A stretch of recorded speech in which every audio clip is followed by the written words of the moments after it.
Okay, ready? Yes. All right, this brings to order the May 22nd, 2003 public portion of the meeting of the Board of Zoning Appeals, City of Fairway. Welcome, everyone. We have a couple of housekeeping items to take care of before we get to tonight's business, and that is the review and approval of the previous minutes. And then once we do that, take care of that, then we'll get a report from staff regarding the application that's before us. And we'll hear from staff, we'll ask questions, and we'll have someone speak on behalf of the variance requests, ask questions, and we'll have anyone who wants to speak for or in opposition to that come forward. And if you're going to speak tonight to us, I would ask that you begin by slowly and carefully telling us your name and address so we can have that for the record. Okay? All right, so the first order of business is approval of the minutes of our meeting held April 24th, 2023. I think those minutes have been circulated to everyone, and if everyone's had a chance to review them, then the chair would entertain a motion to approve. I would make such a motion. Is there a second? I second. Any discussion? Hearing none, let's call for the vote. So all those in favor of approval, say aye. Aye. Aye. No, any opposition? Hearing none. Okay, so that takes care of that. There's no old business, so now we can proceed to the variance requests relating to a detached garage submitted by Tim Hakes, the property owner, for property located at 3904 Shawnee Mission Parkway. Specifically, there's a request to encroach into the 25-foot rear setback and the 17.8-foot side setback. Secondly, they want to have a second accessory building where I believe only one is currently permitted. And third, they want to exceed the maximum allowed ground floor area for accessory building. And there's a notation here, this was not part of the application and not included in the published hearing notice in the legal record. So what I would do at this time is ask Kim, did the proper notices for this package of variances go out? Yes, the letters did go out. Okay. Has there been any written opposition to the variance request? I received a PowerPoint this afternoon, and I believe the resident is here they asked me to upload it so that they could go through it. Okay, thank you. So at this time, I would ask Mr. Alani on behalf of the staff to make a report. And what I think makes most sense, if you do, is let's just take the three variance requests together and kind of give us your thoughts on the three of them as a bundle, if that works for you. Okay. Yes, I'll let my report stand as submitted. Again, there are some clarification for you guys, and I'm open for questions. The first variance is for the encroachment into the setback, and with that, since the size of that proposed garage is greater than 575, then the setbacks needs to meet the existing house or the house setback, and that's where the 25 and 17 and a half setback requirement are. So it's. Could you repeat that, please? I couldn't quite understand you. The setback needs to meet the same requirement as the house. So the accessory building, it's 4-foot setback, but since the size of the proposed garage is over 575 square feet, then it shall meet the same setback as the house. The front, the side, and the back. So the applicant is seeking that exception. And then the second variance is, again, it's two accessory buildings, so they have a pool house, and in the packet you have some pictures of the existing structure. So he's seeking that exception. So the pool house would not be permitted at the present time without a variance? The pool house is already constructed, yeah. Let me rephrase. The pool house, the existing building is, but the new proposed building would not be permissible absent a variance. That is correct. And the third variance, and that's where we actually seek counsel to see if we can put it, and that's up to you guys how you want to approach it, which is the size of the addition, which is exceeding the required square footage. So right now, the proposed square footage is 818 square feet.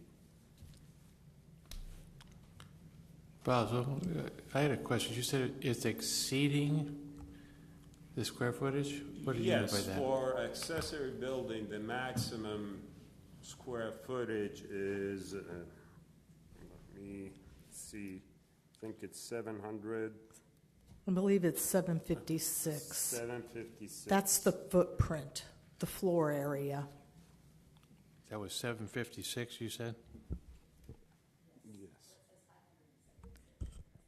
576, yeah. Yeah, 576. Okay, could you summarize that then? It's how large compared to the amount allowed 576. versus, What he's proposing is 818. thank you.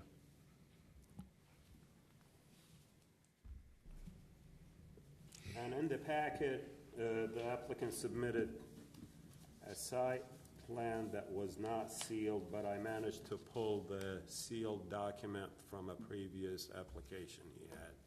So that's where, in the packet, you'll see a 11 by 17 site plan that's sealed, and it shows the setbacks. Is the staff, I believe, not supportive, correct, of these requests? That is correct, because it's not meeting the code. Okay. Basil, I think we gave an incorrect square footage. We said 576. That's for lots under 10,000. This is over 10,000. So it's exceeding 720 square That's feet, correct. and it's 818. So just about 100 over, but I wanted to clarify that before we went any further. Okay. We've been directing questions to staff, but are there any other questions of staff? My one question would be item number 3. Since it wasn't given the proper notice, should that not be under consideration tonight, or do we still consider it? I guess that's the question. I conferred with zoning counsel Kirstelich. I'll let her address it. So the code requires notice of the time, place, and subject of the hearing. So I think this is at your discretion, whatever you're comfortable with. Obviously, notices were received, as there are people here in attendance. It all pertains to the same building. So I think, the omission of the square footage variance, if you want to continue it, you could, but I think there was adequate notice to allow you to proceed tonight. Okay, thank you. I think subject to what my colleagues think, I think we're okay to proceed with this, with the 3 items. So having heard from staff now, any more questions of staff by the... I see none. Is there anyone here to speak on behalf of the application? If so, could you please come forward?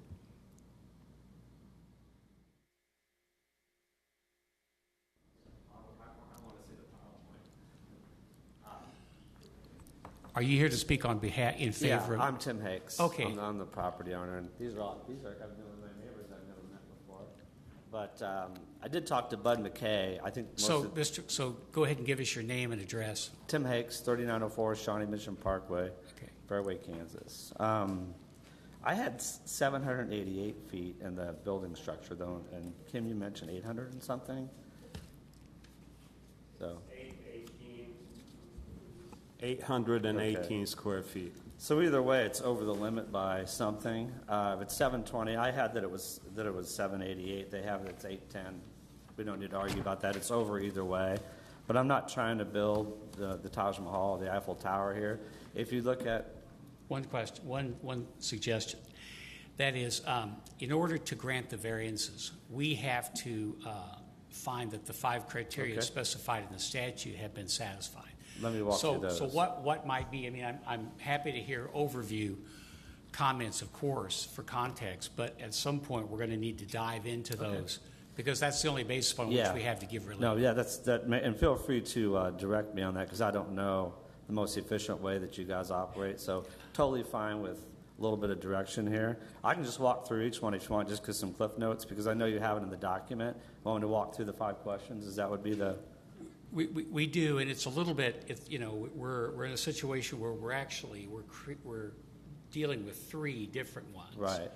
But if it's possible for you to talk about, for example, with regard to whether or not the variance arises from a condition unique to the property, if you could speak to that in the context of 1, 2, and 3 that you're requesting, so we have an understanding holistically of what you're. And if that's not possible, just tell us, and we'll do it differently. I can talk all day. I think probably if I give you a little bit of narrative on, this is the 3rd time I've one was via Zoom, and the last time was for the driveway that I've been in front of this, well, not this committee, but I think it's the other committee that needs Planning after this. So I would just say that the property is unique for Fairway, and the fact that it's a 57,000 square foot lot. I think the average lot is 10,000 square feet in Fairway. It's somewhat shielded from most of the neighbors. Where the garage is going to go is on the back northwest corner. I'm actually kind of surprised that there's that many people here, because there's not really that many people that can even see that spot right there. The way that the garage would have to sit, it's really the only place it can go on the property. Without the setback, you can't build the garage. And again, I have some dimensions in here, but it's a long way away from everything. I mean, the closest one is Claridge Court, which is the closest building would be 65 feet. Everyone else, if it's 130 yards from Shawnee Mission Parkway, it's 70 yards from the neighbor of the east. It's 70 yards from Talus Bergman, which is behind me. So it's not like it's being jammed into a small space, into a space in between a bunch of other buildings, or it's creating a bunch of density in there. It's going to be architecturally pleasing. Obviously I'm going to make it match. It's going to have the same redwood siding and stone as the rest of the house. So that's kind of question number 1. Question number 2, I don't know how it's going to affect, again, the numbers I just read off, I don't know how it's going to affect the neighbors at all. We'll hear from that here in a minute.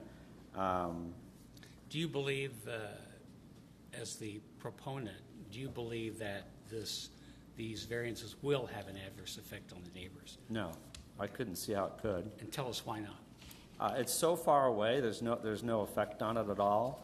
The drainage and all that I took care of. I think they're having some drainage problems, but it has nothing to do with my property. I did talk to Bud over there a number of times, so maybe that's one of the things, but all the drainage is going the other way. We built the drainage ditch. We did all this stuff prior to having this, so I don't see how it can affect anyone.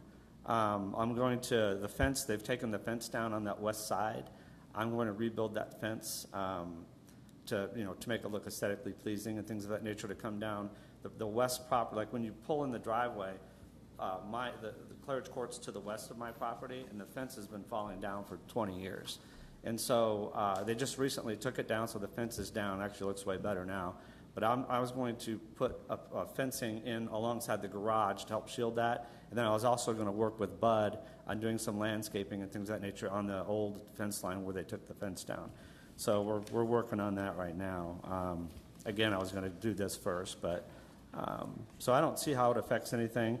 As far as public welfare, you can't even see it from Shawnee Mission Parkway. There's a bunch of pictures in there. The existing pool structure is 120 square feet. There's some pictures in the packet there. It's not in the line of sight. There's not one person that can see that little pool shed thing and the garage from their property because of the way the lot's laid out. You can't see the pool shed at all from Shawnee Mission Parkway, and you can barely see what the garage is going to be from Shawnee Mission Parkway. You'd have to walk up in the driveway and walk through the gate and through the fence to see the garage from the parkway. One question, I think point number 3, or the 3rd criterion in the statute, states a strict application of the provisions in the zoning code would work an unnecessary hardship on you. What is your response to that? Yeah, element? well, I have 4 kids. I'm going to have 6 cars total, so it's a little bit of a clown show getting it out of the driveway and things of that nature from time to time. And in my opinion, if you have 3 cars parked inside of a garage, it's going to look better than having 3 cars parked alongside the driveway that you're constantly having to move cars around when people come in to mow and things of that nature. Thank you. Thank you. I don't know, I mean, I kind of spelled it all. I'd be happy to answer any of the questions that you have. Do you think, I mean, the last one is so that you don't think the granting of the variance would be opposed to general spirit and intent of the zoning ordinances? And I take it that's kind of wrapped up in your commentary about it being more or less an isolated location with not obvious visibility. Is that? Yeah, you're gonna have to want to see it to look at it. It's not in a spot that's, it's not like I'm putting it down right on Shawnee Mission Parkway or right next to another structure or anything of that nature. And again, it's gonna be a nice building. It's not gonna be slapped up with a bunch of cheap material. It's like the rest of the home has high quality materials, stone, redwood siding, nice landscaping, all that. I mean, it will look nice when it's done. So one question, you want a second accessory building, right? Correct. What's the purpose of the second one? Well, the second one is the garage. Oh, that's the garage. Okay. Yeah, so the first one, which has been there forever and ever and ever, is what I'm calling, it's not really a pool house, it's more of a pool storage shed. Okay. That's the one that you have the pictures in there. It's not a living structure, there's no plumbing, there's electricity in there, but that's, the only thing that's in there is all the stuff that's related to owning a pool. Okay. I was just a little confused about accessory building equals a garage, and so. Yeah, I it's mean, they're calling it accessory building terminology. because there'd be really no way to attach, and if you did attach it, you'd be trying to cheat the building code, which I'm not trying to do. Okay. I mean, this is an honest assessment of just trying to build a garage on the back northwest part of the property. Okay. So, All right. Thank you. thank you. Now, questions from others. Why don't you stay up in case we have some questions? Oh, yeah, I'm sorry. Doug Huffman, do you have questions? Can you hear us? Oh, there you got pictures up there. Yes, Chairman Schenk, I can hear you. No questions at this time. I'm still looking at those pictures. Okay. Amy, any questions? I'm assuming that you have exhausted all other locations for this garage. Can't really hear a question. Yeah, that's a good question, actually. There really is no other place to put it. I mean, if there was another place, I probably would have explored that. That's the obvious spot. If I put it anywhere else, it would be not as good of a location as this. It's way back. Have you seen that picture on the left? You can see the fence. That's the new fence that I put in. And in front of that, you can see the retaining wall that's already in. That's the retaining wall for the garage. So the garage would actually go, all of the concrete and all the groundwork is already underground. The garage would simply just go on top of that wall. So you can see the left where they took the fence down. Actually, since then, they built a new fence on the north side, but they've taken those posts. It looks better now. But that's where I would continue. Like, you see the blue tarp is Talus's yard. I would bring the fence further over. Actually, I think it already is. And then bring it down that side, which would shield that side of the garage from Claridge Court. So Claridge Court is just to the left there in that picture that you have. Yes. I have several I keep calling it Claridge Court. It's Charleston Court. I'm sorry. Is this the only garage that you will have? No. I have a 3-car garage. That's a part of the existing You home. presently have a 3-car garage. Correct. And you're telling the staff here that you have 4 children, Yep. and the age of them, they'll all be at home at the same time? They will be. They're within 4 years of each other. And They'll all be at the same time, believe it or not. That'll be a 1-year occurrence that all 4 of them will be there with the car. Okay. But, Right. yep. Okay, so that's. Yeah, we have friends over. We have people over, We have mowers and bikes and stuff in the garage, things of that nature. So the statement on the 4 children is a temporary I situation? guess everything with children is a little bit temporary, I suppose. Okay. So the other question that I have is on the variance. Could you make it work with a 2-car garage?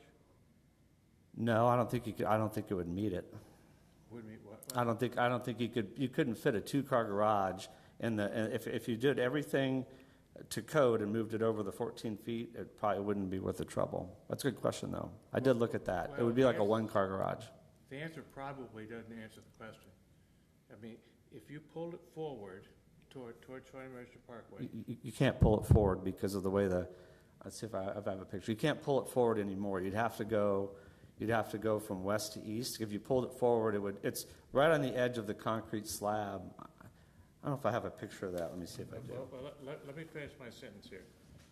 If you were to eliminate one of the parking, one of the spaces, and pull it forward, that would move it toward Shawnee Mission Parkway and towards your house, right?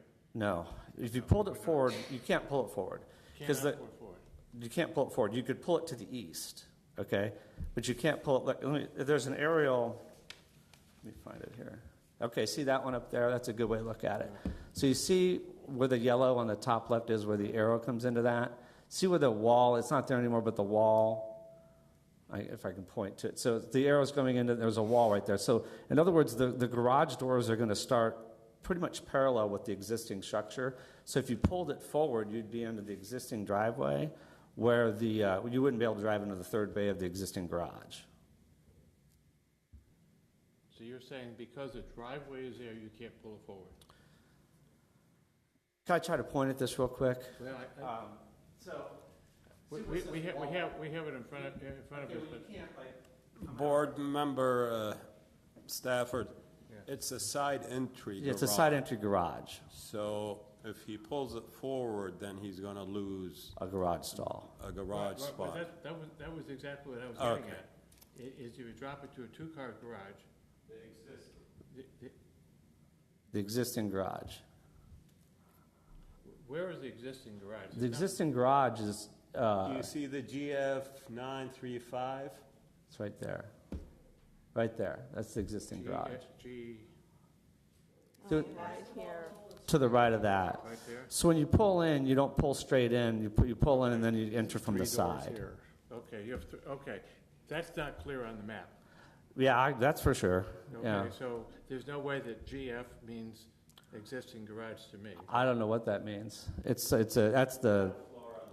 That's ground. But that's where the garage is, though. But I could see the confusion, because you can't. When you pull into the garage now, you have to turn. You have to do like a 2 or 3 point turn to get in.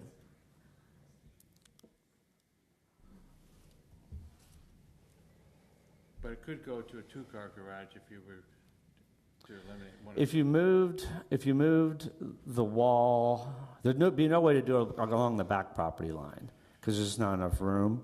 If you took out, like if you're facing it from the driveway, like from Shawnee Mission Parkway, that view that you had earlier, if you took out the garage stall on the left, you could potentially put a really big 1-car garage or 1.5 car.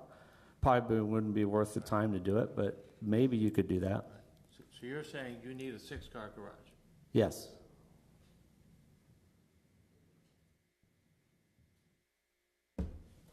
Can I ask a question of council, or is that, or do it later? Well, let's finish our questions of the applicant. Peter, do you have any questions? No, I don't. Any other questions? Doug, any further questions? No, Okay. no, I don't. Okay, No questions. hearing none. Thank you. Thank you. And now I would ask anyone else here to speak in favor of the application? Okay. So this would be a good time. Yeah, let's ask a question. Go ahead and ask your staff question. Yeah. I think she thought you meant anybody supporting. Correct. Did you- Correct. And I think she realized that she's. So I was going to take, before we proceed to those in Okay. opposition, I was going to add, Bill wanted a chance to ask My staff. so apology. Go ahead, Bill. Well, again, being new in council, the definition of an out parcel, it seems to me like the one he has right now for the pool is an auxiliary building which would be required for the pool apparatus to run the pool so that people don't go in it, and please correct me if I'm wrong. And I'm kind of curious as to the definition of an outbuilding, which means that every pool that is built has an outbuilding of some sort unless it's left to the elements. So the code defines accessory building. Well, there's two definitions. One's accessory building and another one is accessory structure. they're essentially the same, but the accessory building is a building detached from a principal building located on the same lot and clearly and customarily incidental and subordinate to the principal building or use. So accessory structure is any structure that is clearly incidental to and customarily found in connection with the principal building or use, subordinate to and serves a principal building or use, contributes to the comfort, convenience, or necessity of the occupants of the principal building or use served, and located on the same lot and under the same ownership as the principal building or use served. But the issue is that there's a code provision that says there shall not be more than one accessory structure on a lot. But ma'am, if I understood you correctly, you said it services the principal building, which would be the house, correct? Right. This services the pool. It's still, I mean, but the pool is something that's serving the It looks to me like it services house. the pool, but not the house. It's still an accessory. It's treated as an accessory building under the code. Okay, thank you. Is there anyone here to speak in opposition to the variance request? If so, come forward and identify yourself, please. Chair, may I interrupt? I had a hard stop at 6, so instead of me in the middle of, That's fine. you have enough members, so if I were I to think be we do. I think we dismissed- do, so we can excuse you and note your absence. All right, Thank you. Okay. Thank you, Mr. Chairman, members of the BZA. My name is Paula Schwach, and I have been authorized by the Board of Directors of the Charleston Court Homeowners Association to represent them this evening with regard to this matter. I'm also a resident of Charleston Court. If you need more than the excerpt in the PowerPoint that I've presented for you, and which I believe City Clerk Young is trying to locate, I brought the actual minutes with me also.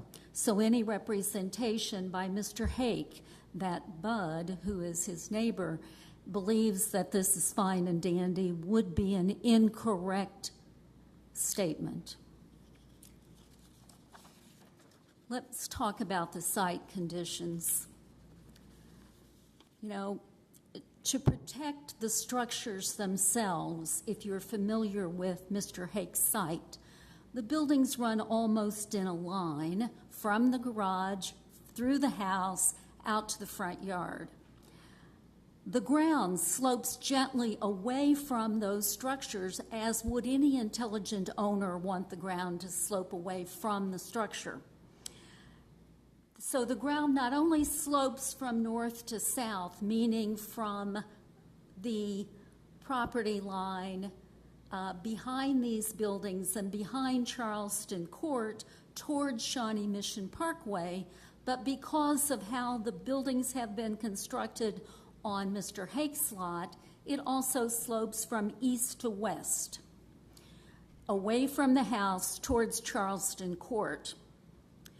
Where the applicant wishes to site the new garage is the highest point of his lot and also the steepest drop-off from his lot to Charleston Court.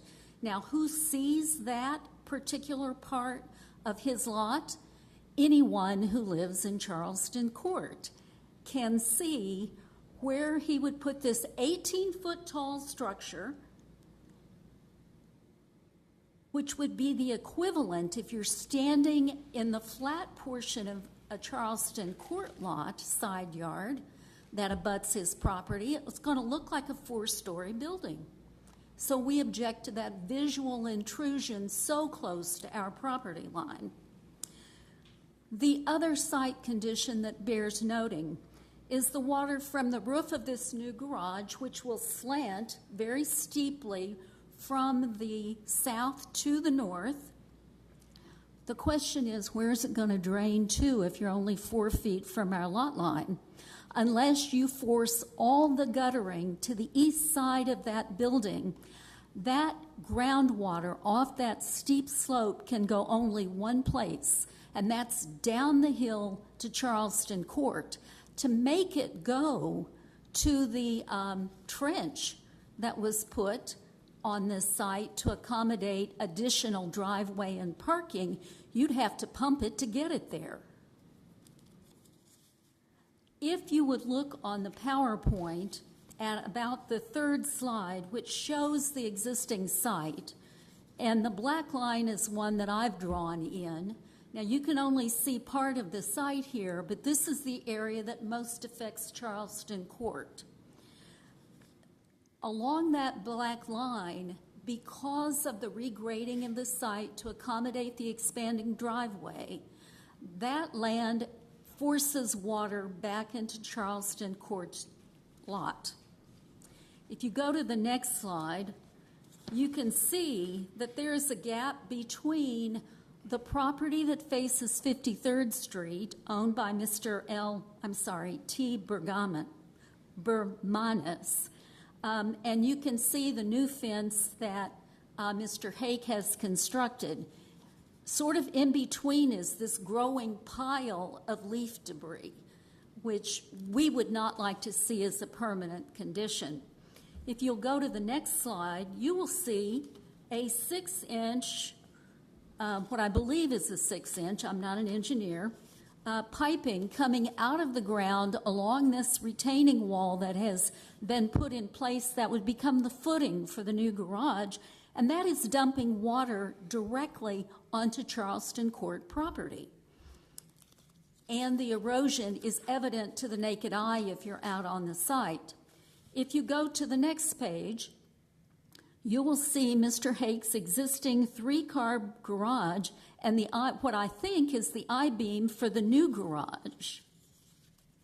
If you go yet to the next page, let's deal with the statutory questions raised so pertinently by the chairman here tonight. The first question is the Hake property unique? No, it's not one of a kind. Charleston Court property is also a much longer lot running from Shawnee Mission Parkway to the back of the property line that abuts 53rd Street properties. The Charleston Court property is also longer than it is wide, just like Mr. Hake's lot. It also slopes north to south as well as east to west because of the drop-off on the site. And just like his lot, ours has a very long driveway. The next question the statute poses to us is the adjacent property adversely affected? Would Mr. Hakes, if he has his wish tonight, would that adversely affect Charleston Court? We believe the answer to that question is yes. And we believe so because the additional water infiltration from the design of this steep roof and the additional encroachment into what should be a setback is going to produce water that continues to exacerbate the already drained problem between their property and ours. Amelioration could occur, we believed, in the form of either limiting him to a 2-car new garage so that he has a total of 5-car garages, or not building anything at all, and requiring that on this very long driveway, which has bump outs for additional parking and for cars to be able to move up and down this driveway without having to move those that are parked along the driveway, he has more than sufficient parking places. Finally, if you wanted to ameliorate the problem and allow him to build this very large 3-car garage, you would need to have placed the infiltration trench in a different location where it could actually capture the runoff that goes east to west. Again, the statute asks the question, would denial result in an unnecessary harm to the Hakes? We don't believe that it will result in an unnecessary harm. They have a 3-car garage. They have a turnout for 2 to 3 additional cars that can be parked without ever being moved if there is traffic up and down this driveway from the existing 3-car garage. And this is all in a market that routinely accepts and pays top dollar for houses with 2-car garages. Is there a negative impact on the public welfare, and is the proposal in the spirit of the zoning law? First of all, Kansas law does not favor externalizing the burden of development to your neighbors. Secondly, the runoff is now increased because of the parking pad. And had that parking pad, which was approved by the Planning Commission, been associated with this request as opposed to artificially dividing these things, we would have had the opportunity and the notice to comment when the parking pad was being approved by the Planning Commission. But our neighbor has been very creative in his approach to the development on his own land, to our detriment, we believe. The runoff is increased because of the parking pad, because of the barrier wall that is constituted by the existing set of structures, because of the slope of the driveway from east to west, and because of the steep design of the proposed new garage. Finally, Charleston Court now has a bid packet, a preliminary bid packet on the street to cure drainage problems. And I brought that particular sheet, should this body care to look at it. And I can tell you where his property points in position to ours. But we expect this to cost us $35,000 to $40,000 to cure. And if you approve this tonight, it's only going to add to our costs. We respectfully thank you for listening to our comments. We are definitely opposed to this proposal, but if for some reason you should decide to approve it, we ask that you ameliorate it by putting conditions on it that would force the drainage to the east on Mr. Hake's property. Thank you. Thank you very much. Anyone else here to speak in opposition to the application? If so, come forward and identify yourself by name and address. My name is Judy Albors. My address is 3934 Shawnee Mission Parkway. And Mr. Hague says that no one will see his property. My back porch, which I'm retired, me and my husband spent hours on that porch. The only thing we look straight into is the back of that property. So the only thing we would see is this huge structure. Also, when we were taking down the fence, at the same time on his property, they were putting down new sod over some kind of a white pipe. Doing all this fence and stuff, I went down to the corner of our property, which is the lowest point of our property, and I sunk that deep in the mud. So already there is a problem with runoff. Thank you. Thank you.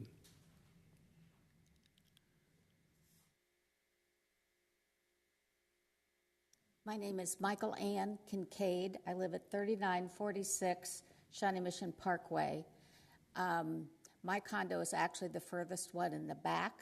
It's kind of private, but that means that what I see is exactly Mr. Hake's proposed building, and I have no doubt that it will look, appearance-wise, the rest of his property is very attractive. I guess one of my questions is that the footings seem to already be poured for this building, but the variance hasn't been given. So I'm just kind of questioning, I think maybe the cart got in front of the horse, perhaps. And I agree with what Paula said about the drainage. When I stand over on level ground outside of my condo and I look up, I'm already 10 feet below his driveway and where the building will be. So she's exactly right. To me, it will be another 10 to 12 feet higher even than the 18-foot structure that is there. Thank you. Thank you. Anyone else? Rebuttal from the proponent, so please come forward. Mr. Hakes. Yep. Okay. Those are all good points, and I'd be more than happy to work this out. But I'll tell you that right now, that's still permeable space that's in there. It's gravel that absorbs water. I haven't added anything. We did permeable, impermeable studies to get the driveway approved last year. There is no water, excess water going that way right now, because it's absorbent right now. Now, so when you put concrete there, there could be a problem, right? But it's already approved for the driveway. I did make it so that all of that comes off the roof goes around the east side. That pipe that she had a picture of is for the hydrostatic pressure against the wall. It's not going to be a drain. The reason why there's mud on the property down there is I put a bunch of dirt in before they took the fence down, and I put a bunch of sod in. I was running the sprinklers 3 times a day, and it was pretty muddy over there. Now the sod is taken pretty well. It looks pretty nice right now. So I've walked over there, and it might not be muddy, but there's been water problems over there for years. And actually, that's some pretty good pictures in there. You can see the 3-car garage. But they're right, it does slope right off, but the slope starts on their property line, not on my property line. So it's like right on their property line is straight down a hill from their side. And what they're going to have to do some work over there regardless of what I do, because whatever comes off that driveway or whatever comes off the roof is going to go east anyway. It's already in the infrastructure is in the ground. That's already done. And so it's actually probably going to be better because before I put that in, before I did all the work here, it sloped more towards them. If you looked at it before and after, it's probably better now than it was before if you just didn't do anything from this point on. If I can catch all the water off that roof and move it around to the east, it probably would help them because whatever's coming off that is going their way. But there's also other issues that they have nothing I can do about it. It's just the general topography of the ground that they have on their property line. As far as the debris and stuff like that, they're right with that because right now it's a construction zone. It doesn't look very good. I agree with that. I've tried to keep the guys to clean it up and everything. When they're done, they do an okay job, but it does look like a construction site right now. I mean, there's no debating that. As far as moving cars, I mean, the driveway, we're moving cars around constantly. I mean, I'm constantly moving somebody. When people come in, I just have them put the keys on the counter because someone's going to have to move their car if there's people over there. That's just the way it is. I don't know what else to say about that. And I'd be more than happy to work with them. I don't really want this to be adversarial. I'm really kind of surprised that all this is happening, to be honest with you. And I'd be willing to work with folks to make this right because I don't want to go in there and upset all the neighbors and things of that nature. It's not my intent. Really not. And if there's any kind of water thing, I think I've already done all that. I've already addressed it. But certainly I'll make sure that the water is better, the water flow is better in the future than it is now, which I think we already would have done by doing what I just described. So. Okay, thank you. And I appreciate your comments. I just want to kind of refocus us that the legislatures in Kansas have set forth a statute and have given us strict instructions as to what we should consider or not consider in granting a variance. So I just want you to know that to some extent, we on the board are bound by the criteria, and so we have to focus on that. Sure, so I just want to let you know that. So we'll be, if you hear us talking about it, it'll probably be in the context of not necessarily, what would be a nice thing for a resident to be able to do. We have to sort of blend that or focus in on, okay, how does that request meet or not meet the criteria? Okay. Just know that in the spirit of it all, the spirit of it is not to cause damage to their property. If anything, I'll bend over backwards to make it so that's better. And I've even offered in the past to pay for half of the fence and things of that nature. Nobody took me up on that. If there's some other kind of water infiltration that we can figure out to make it so that it's better for them, then I'd be willing to do that as well. So I'm really not trying to cause any trouble here. Thank you, Mr. Hakes. Okay. I don't think you are either. Anybody else want to speak either in favor or opposition? Okay, hearing none, we're going to close the public comment portion of this. And Doug Huffman, since you are remote, okay? Yes. I'm going to give you the first opportunity to give us your thoughts on this, I guess, this package of variances, but basically they all relate to the construction of the 3-car garage. Right. Well, my thought, I still have questions about criteria number 2, which is that the granting of the variance will not adversely affect the rights of adjacent property owners. It appears to me there are still questions about how the impact on adjacent property owners will be addressed. I appreciate Mr. Hakes' comments there that he, in the spirit of this, intends to make things right. But right now, there's a lot of questions about whether number 2 is met. So,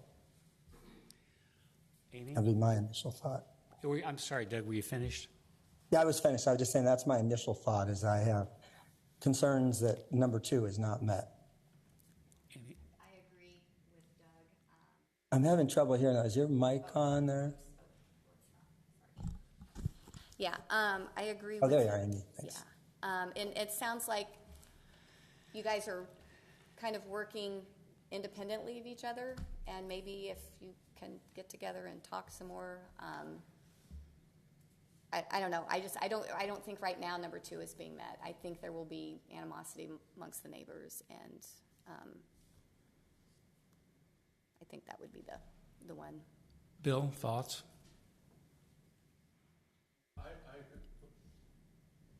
I agree with Doug. I think item number 2 has 2 issues, and one is the drainage, which is, if I heard the applicant correctly, he used the word if he could address the drainage, which wasn't to me a positive statement.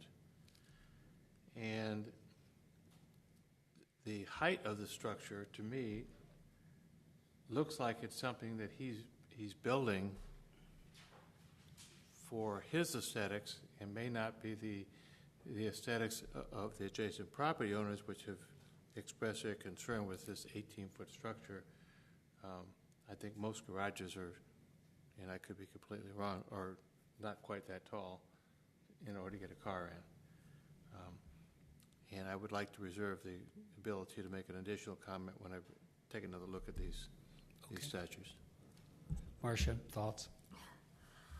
I think number 2 has not been met. Even if the drainage issue is solved, I think there are other issues involved that make me think that this is not being met. And even number 3, I have questions about. Thank you. And Mr. Hakes, just so you understand the process, all 5 elements have to be satisfied in order for the variance to be granted.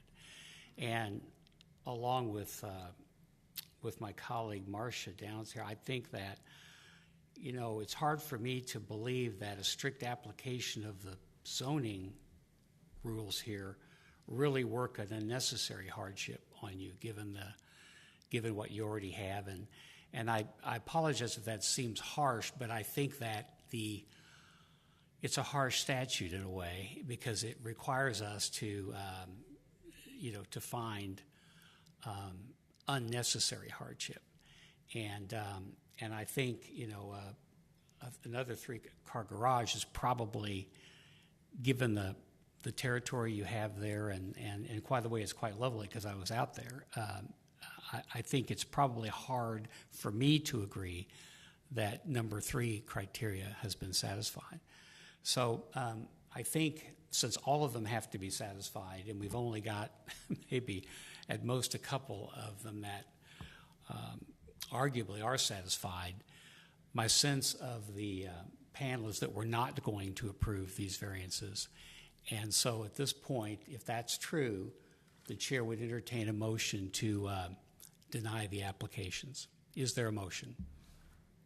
I move that we deny the application. Is there a second? Second.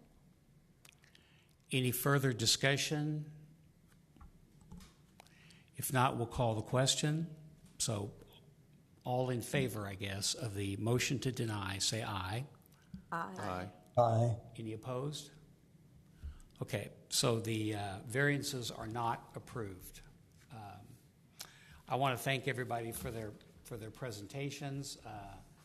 It's not easy for us as a board to deny people the liberty to do things with their property, and that's not been our history, but the legislature does require us to take a hard look at all these things, and we try to do that. So, but thank you all for your presentations. They were very helpful to us. No more business at this time. Kim? No. The deadline for the June 26th meeting is May 26th, so I don't know if I have an application yet. I still have a few days to receive it, but have you spoken to anybody, No, we have Boz? not spoken to anybody, Okay, so more than likely, there won't be a June, but I'll send out an email once I've confirmed we've received no applications. Okay, so at this point, the chair would entertain a motion to adjourn. Move to adjourn? Is there a second? Second. Any discussion? Okay, all in favor of adjournment, say aye. Aye. Any opposed? We stand adjourned. Thank you. All right. Thank you, everyone. Thank you.